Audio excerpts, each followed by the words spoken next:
دیکھتا وہ سامان قابو کر جاتا۔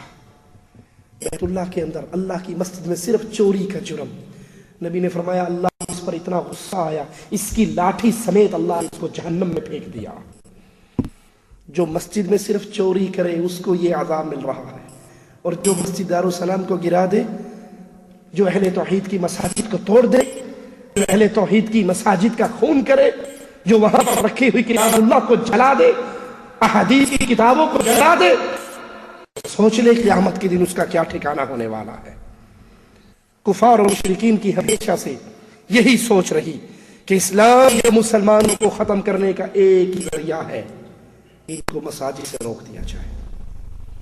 کیبل کے ذریعے، ٹی ویز کے ذریعے، ٹیلی ویژن کے ذریعے، فلموں کے ذریعے، ڈراموں کے ذریعے، گانوں کے ذریعے، یہ ساری بدماشی جو پھیل رہی ہے، کافر اس کی پشت پر ہے، مقصد ایک ہے، نوجوان نسل اللہ کی مسجدوں میں جانے والی نہ بنے، وہ ٹیلی ویژن پہ تھرکتی ہوئی عورتوں کے جسموں کی دیوانی ہو جائے، اور جب مسجدیں بے آباد ہوں گی دل ایمان سے ویران ہو جائے گا۔ مسجد نمازی سے ویران ہوتی ہے تو اس بے نماز کا دل ایمان سے ویران ہو جاتا ہے۔ کفار کی تو ہمیشہ سے، کفار پہ تو کیا رونا، ان پہ کیا افسوس کرنا کہ پیر پرست ملاؤں نے اپنے چاہل مریدوں کے ذریعے اہل توحید کی مسجدوں کو گرانے کی مہم چلا رکھی۔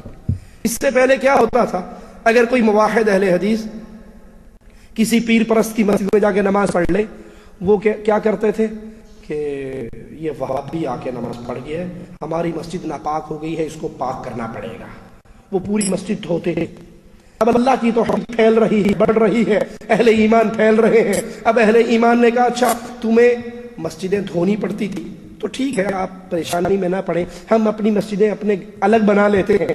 تو کہا اگر تم الگ بنا لو گے، تمہارے پاس تو قال اللہ وقال رسول کی بڑی سچی سچی دعوت ہے، ہمارے لوگ بھی تمہارے ساتھ ملنے شروع ہو جائیں گے۔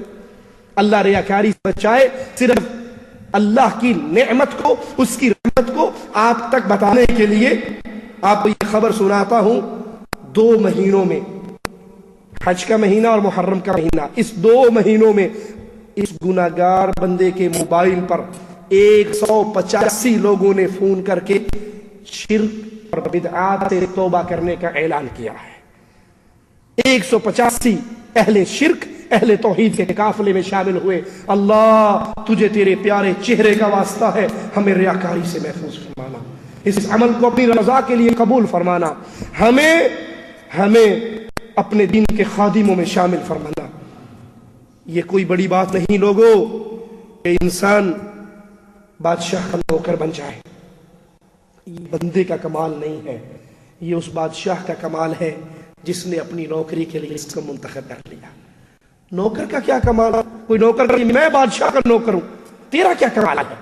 کمال تو اس بادشاہ کا ہے، مہربانی تو اس بادشاہ کی ہے جس نے تجھے اپنا نوکر بنا لیا ہے۔ اللہ سجدے میں پڑھ کے ساری عمر گزار دے تو تیری اس نعمت کا شکر ادا نہیں کر سکتے، تو نے ہم گنہگاروں کو اپنے دین کا نوکر بنا لیا ہے۔ اللہ اس نوکری کو اپنی رضا کے لیے قبول فرما اور ریاکاری سے بچا۔ اہل شرک جب اہل توحید کے بڑھتے ہوئے قافلے کو دیکھتے ہیں، ان کے پیٹ پہ لات پڑتی ہے، ان کے عرس رکتے ہیں، ان کی گیروییں بند ہوتی ہیں، ان کے ہدیے بند ہوتے ہیں، پھر وہ اپنی جاہل عوام کو بڑھاتے ہیں اور اس مرکز کو گرانے کے دربے ہو جاتے ہیں، اس مسجد کو توڑنے کے پیچھے پڑ جاتے ہیں جس مسجد سے لا الہ الا اللہ کا آواز بلند ہو رہا۔ کفار و مشرکین ان کی تو ہمیشہ سے یہ سوچ رہی اور ہے کہ وہ مسلمانوں کو ختم کرے، ایک ہی طریقہ ہے، مسلمانوں کو مٹانا ہے تو مسجدوں کو بے آباد کر دو۔ اور کافروں نے جہاں جہاں مسلمان علاقوں پہ قبضہ کیا، سب سے پہلے یا مسجدوں کو تالے لگائے ہیں یا مسجدوں کو مسمار کیا ہے۔ انہیں پتا ہے جب تک مومن کا رشتہ مسجد سے باقی رہے گا، اس کے دل میں ایمان کی شمع جلتی رہے گی۔ 897 ہجری میں عیسائیوں نے غرناطہ پر قبضہ کیا تو 700 مسجدوں کو بند کیا۔ 1918 عیسوی میں روس نے قازقستان پر قبضہ کیا تو تمام مسجدیں اور مدارس توڑ دیے۔ ترکمانستان میں 3850 مسجدیں تھیں جنہیں تالے لگا دیے گئے۔ آذربائیجان میں 5000 مسجدوں کو تالا لگایا گیا۔ ازبکستان میں 3000 مسجدیں بند کی گئیں، ترکستان میں 14,000 مسجدیں مسمار کی گئیں۔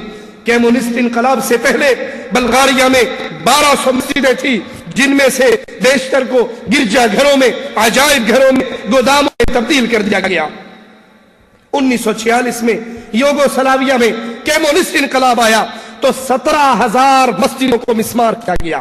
1992 میں بوسنیا پر سربوں کے مظالم کے دوران 1645 مسجدیں اور 950 اسلامی مراکز مدارس کو مسمار کیا گیا۔ 1967 میں البانیہ کی حکومت نے 9,000 مسجدیں توڑی۔ کمبوڈیا کی مسلمان بستیوں میں 263 مسجدیں تھی، بدھ مت حکومت نے 255 مسجدیں مسمار کر دی اور 8 مسجدوں کو اپنے جنگلی جانوروں کے مویشیوں کے باڑے میں تبدیل کر دیا۔ برما میں بدھ مت حکومت نے 1945 سے لے کر 1991 تک 1975 مسجدوں کو اور مدارس کو بند کیا۔ چین کے شہر بارن میں 1990 میں 50 مسجدیں بند ہوئیں۔ 1997 میں چین کے شہر سنگیانگ میں 100 مسجدیں شہید کی گئیں۔ ہندوستان میں 6 دسمبر 1992 کو 6 لاکھ ہندوؤں نے 1528 عیسوی میں تعمیر کی گئی ظہیر الدین بابر کی عظیم شان بابری مسجد کو شہید کیا۔ اسرائیلی حکومت نے 1948 سے لے کر اب تک فلسطین میں 1200 مسجدوں کو شہید کیا۔ کافروں کی تو کوشش ہی یہ ہے، کافر تو چاہتے ہی اللہ کی مسجدوں کو توڑنا ہے۔ مومن مسجدیں بنایا کرتے ہیں، کافر توڑا کرتے ہیں۔ مومن مسجدیں آباد کرتے ہیں، کافر مسجدیں ویران کرتے ہیں۔ مومنوں کو یہ درس محمد رسول اللہ صلی اللہ علیہ وسلم نے دیا۔ مسجد قبا بستی میں آئے، مسجد بنائی، مدینے میں اترے، مسجد بنائی۔ یہ اہل ایمان کا طریقہ ہے، یہ اہل ایمان کو ان کے نبی نے سمجھایا ہے۔ اور اہل شرک، اہل کفر مسجدوں کو توڑتے ہیں۔ اہل ایمان کی مسجدوں کو توڑنے والوں، اہل الحدیث کی مسجدوں کو توڑنے والوں، اصلی اہل سنت کی مسجدوں کو توڑنے والوں، قیامت کے دن جب اٹھو گے، ہمارے اس جملے پہ غور کرنا، تمہارا شمار ان لوگوں میں ہوگا جنہوں نے مسجدیں توڑی۔ کافروں کی لسٹ اٹھو گے یا تم مسجد بنانے والوں کی لسٹ میں اٹھو گے؟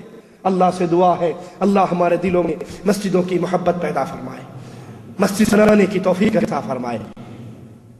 جنت میں جانے کا واللہ شارٹ کٹ راستہ ہے، بندے کا عقیدہ ٹھیک ہو، 5 وقت کا نمازی ہو، موحد ہو، نمازی ہو، روزی حلال ہو، وہ اللہ کے لیے ایک مسجد بنا لے۔ بھلے 2 مرلے کی طاقت ہے، 3 مرلے کی طاقت ہے، 10 مرلے کی طاقت ہے، وہ مسجد بنائے۔ یہ مسجد بنا لے، اللہ اس کے لیے جنت میں گھر بنائے گا۔ جب اس کا گھر جنت میں بن جائے گا تو مرنے کے بعد ہر گھر والا اپنے گھر میں ہی جاتا ہے۔ اللہ اللہ اللہ ہمارے گناہوں کو معاف فرما دے، ہماری خطاؤں کو معاف فرما دے، ہماری سیاہکاریوں کو معاف فرما دے، ہمیں زندہ رکھ، ایمان پر رکھ، اس حال میں زندہ رکھ۔ تو ہم سے راضی ہو مولا، ہم تیرے دین کی دعوت دینے والے، تیری توحید کے پیغام کو عام کرنے والے، اللہ ہمیں موت دینا تو اس حال میں دینا تو ہم سے راضی ہو، ہم تجھ سے راضی ہوں۔ اقول قولی ھذا واستغفر اللہ لی ولکم ولسائر المسلمین فاستغفروہ انہ ھو الغفور الرحیم۔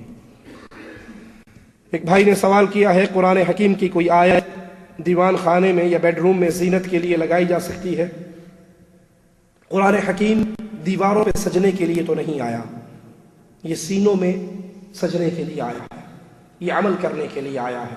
لیکن اگر کوئی شخص قرآن حکیم کی کوئی آیت اپنے گھر میں لگا لیتا ہے تو اس میں حرج کوئی نہیں ہے، لیکن وہ صرف قرآن حکیم کی آیت لگانے پہ اکتفا نہ کرے، خوش نہ ہو، اس گھر کو مسلمان کا گھر بنانے والا بھی اس گھر کو مسلمان گھر بنانے کی بھی کوشش کرے۔ ایسا نہ ہو کہ گھر کے اندر پہلی بات تو گھر بناتے ہوئے کوشش کی جاتی ہے، پلاٹ لیتے ہوئے کوشش کی جاتی ہے کہ مسجد سے اتنا دور ہو کہ اذان کی آواز کان میں نہ پڑے۔ ہمارے ملکوں میں جو پلاٹ مسجد کے ساتھ ہو اس کا ریٹ ویسے ہی گر جاتا ہے، اس کو لینے کے لیے مولوی 24 گھنٹے کان کھاتے رہیں گے، کیا مصیبت ہے، یہاں پلاٹ لینے کی ضرورت ہی نہیں۔ ڈھونڈ کے ماڈل ٹاؤن میں لیتے ہیں، اے بلاک میں لیتے ہیں، جہاں میلوں تک ان کو مسجد۔ دیکھو شیطان کا بہت بڑا حربہ ہے، کسی بندے کی ہلاکت کے 2 بڑے سبب ہیں۔ اگر آپ دیکھو کسی بندے کے دل میں مسجد کی نفرت ہے اور عالم کی نفرت ہے.